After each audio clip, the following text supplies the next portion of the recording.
You're so beautiful. I know. I was just thinking that. I haven't eaten in 3 weeks. I'm so hungry. I have to go host the Oscars. Live from the Dolby Theater at Ovation Hollywood, please welcome tonight's host, Jimmy Kimmel.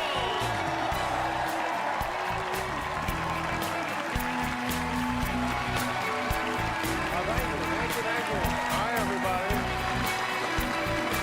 Well, it's very kind. Thank you. Thank you very much.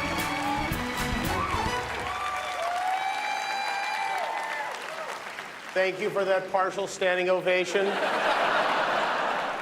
And welcome to the 96th Oscars, everybody. Look at these beautiful human actors. What an honor it is to be here. Thank you for having me back, and congratulations to each and every one of you for making it to the Academy Awards and for making it on time. The show, as you know, is starting an hour early this year, but don't worry, it will still end very, very late. In fact, we're already 5 minutes over, and I am not joking. I'm not gonna lie, it's gonna be a long night after what was a long year. It was a hard year, but it was also a great year for movies, despite the fact that everything stopped. The people in this room somehow managed to come up with so many excellent films and so many memorable performances. This night is full of enormous talent and untold potential, but so was Madame Web, so who knows? Are we off to a bumpy start?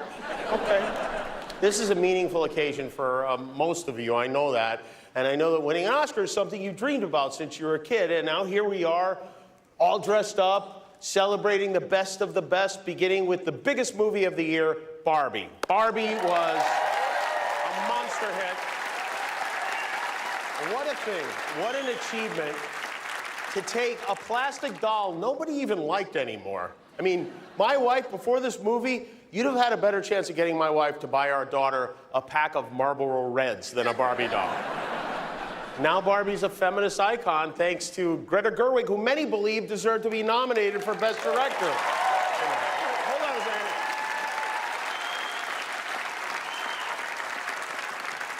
I know you're clapping, but you're the ones who didn't vote for her, by the way.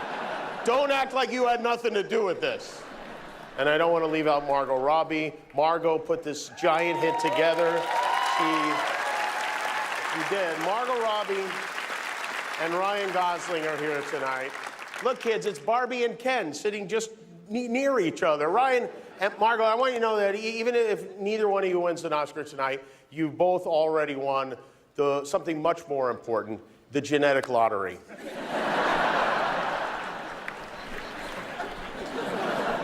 Ryan, you are so hot. Let's go camping together and not tell our wives. And then we have the other major box office winner this year, Oppenheimer, directed by the great Christopher Nolan, also a very attractive man. And this is a fascinating person. Christopher Nolan doesn't have a smartphone, he doesn't use email. And he writes his scripts on a computer with no internet connection, which is a powerful way of saying, I will not allow my porn addiction to get in the way of my work. Christopher is joined by his longtime collaborator, Cillian Murphy, who is just wonderful. Cillian is... Interesting fact about his name, it's pronounced Killian when he does drama. When he does comedy, it's Cillian. And congratulations to Cillian's co-star, Robert Downey Jr., who is, this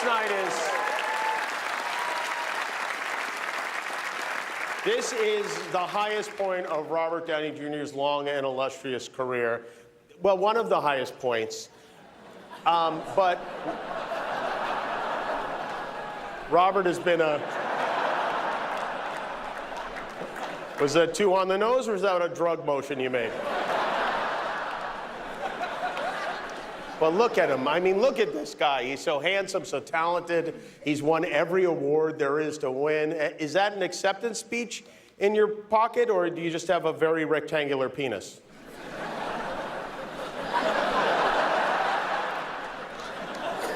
What a story. Not even 20 years ago, things weren't going that great for Robert. He played the villain, and correct me if I have this wrong, in a movie where Tim Allen turns into a dog, right? And if you ever decide to remake that film, I have just the guy to play Tim Allen. That is, where is he? Messi, who, even though he's a dog, may have given the performance of the year in Anatomy of a Fall. Messi has an overdose scene. If you've seen it, you know it is incredible. Honestly, I haven't seen a French actor eat vomit like that since Gerard Depardieu. The second most nominated movie of the year is Poor Things, directed by Yorgos Lanthimos. There he is. Not only is Yorgos nominated for Best Director, his editor, whose name is also Yorgos Mavropsaridis, is nominated too. We have two Yorgoses in the house tonight. Will they both win? Yorgos is as good as mine. All right, let's get 20 seconds for room tone. Emma Stone is an Oscar nominee for a fifth time, right? The fifth time. And she is, Emma, you're so unbelievably great in Poor Things. Emma played an adult woman with the brain of a child, like the lady who gave the rebuttal to the State of the Union on Thursday night. And you were just amazing. There were so many great movies that held audiences captive this year. And I mean that literally. Your movies were too long this year. The average length of the top 10 movies was 2 hours and 23 minutes. That's up 30 minutes from 3 years ago. When I went to see Killers of the Flower Moon, I had my mail forwarded to the theater. Killers of the Flower Moon is so long, in the time it takes you to watch it, you could drive to Oklahoma and solve the murders yourself. The multi-talented Bradley Cooper is here with us tonight. He's got another Best Picture nominee. With Maestro. Bradley, you brought your mom to the show tonight. Hi, Mrs. Cooper. How are you? You doing good? Great. Bradley brings his mother to every award show, right? She was dated last year at the Oscars. And and the Tonys and the Soul Train Awards, etc. It's very sweet, but I guess the question is, how many times can one bring his mom as his date before he is actually dating his mom? Are you working on a movie about Freud right now and not telling us? Here's some fun Oscar trivia. 48 years ago, Robert De Niro and Jodie Foster were nominated for Taxi Driver, and they are both nominated again tonight. 1976 was the year. I mean, that's pretty crazy.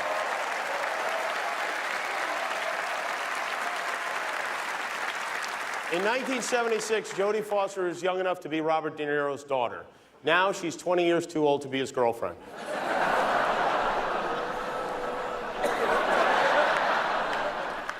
I also want to congratulate Robert's co-star Lily Gladstone, who is the first Native American ever to be nominated for Best Actress. And she, for Killers of the Flower Moon, and if you saw it, you know that it was riveting. And did you know that before she got this movie, Lily was ready to quit acting and take a job at the Department of Agriculture tracking murder hornets, right? Yeah. And now she's nominated for an Oscar, which is so great for her, but also makes me worried that no one's tracking these murder hornets. Lily is an excellent company. We have many first-time acting nominees tonight, including Emily Blunt, Jeffrey Wright, Sterling K. Brown, America Ferrera, Danielle Brooks, Coleman Domingo, Davine Joy Randolph, and Sandra Hüller. For the first time ever, 3 foreign language films are up for Best Picture, and 2 of them star Sandra Hüller, which is, Sandra, 2 movies. Sandra plays a woman on trial for murdering her husband in Anatomy of a Fall, and a Nazi housewife living next to Auschwitz in the Zone of Interest. And while these are very heavy subjects for American moviegoers, in Sandra's native Germany, they're called rom-coms. For the first time in more than 2 decades, we're adding a new category to the Oscars. Not tonight, don't worry. In the future, they will be adding an Oscar for achievement in casting, which, yeah, you better applaud for that. And that is great news for actors, because now not only will be able to watch someone else win an Oscar for a part you didn't get, you will also be able to watch the person who didn't think you were right for it win one too. What a year we've had. It was a tough year. Remember that kid from The Fabelmans? This is what he looks like now.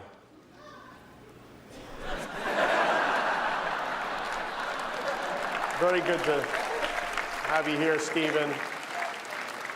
Stephen, are you nominated tonight, or are you here because you have season tickets? Stephen and his wife, Kate Capshaw, donated a lot of money to help actors and writers who are out of work over the summer. We were on strike for a long time, for 148 days. For 5 months, this group of writers, actors, directors, the people who actually make the film said, we will not accept a deal. Well, not the directors, you guys folded immediately, but the rest of us said we will not accept a deal without protections against artificial intelligence. And as a result, actors no longer have to worry about getting replaced by AI. Thanks to this historic agreement, actors are now able to go back to worrying about being replaced by younger, more attractive people. And I think that's great. And writers, could AI have written Transformers: Rise of the Beasts? Yes, the answer is yes. We learned a lot while we were out on those picket lines. The strike raised existential questions about our industry, like if a movie premieres at the Grove and there are no actors there to promote it, does Mario Lopez make a sound? And now that the strike is over, now that Fran Drescher has returned to her volunteer work, reading loudly to the hearing impaired, we can be proud of the fact that this long and difficult work stoppage taught us that this very strange town of ours, as pretentious and superficial as it can be, at its heart is a union town. It's not just a bunch of heavily Botoxed, Hailey Bieber smoothie drinking, diabetes prescription abusing, gluten-sensitive Nepo babies with perpetually shivering chihuahuas. This is a coalition of strong, hardworking, mentally tough American laborers, women and men who would 100% for sure die if we even had to touch the handle of a shovel. But the reason we were able to make a deal is because of the people who rallied beside us. So before we celebrate ourselves, let's have a very well-deserved round of applause for the people who work behind the scenes, the Teamsters, the truck drivers, the lighting crew, sound, camera, gaffers, grips. That's right. All the people who refused to cross the picket lines, there they are. If you're wearing Skechers to the Oscars, take a bow. Come on, guys, take a bow. Take a bow. You deserve it. Thank you for standing with us. And also, we want you to know that in your upcoming negotiation, we will stand with you too. And also, I'm going to make sure this show goes really long tonight so you get a ton of overtime. It's golden time, everybody. Should we give out some Oscars? All right, we have surprises planned for each of the acting categories tonight. 5 surprises, in fact.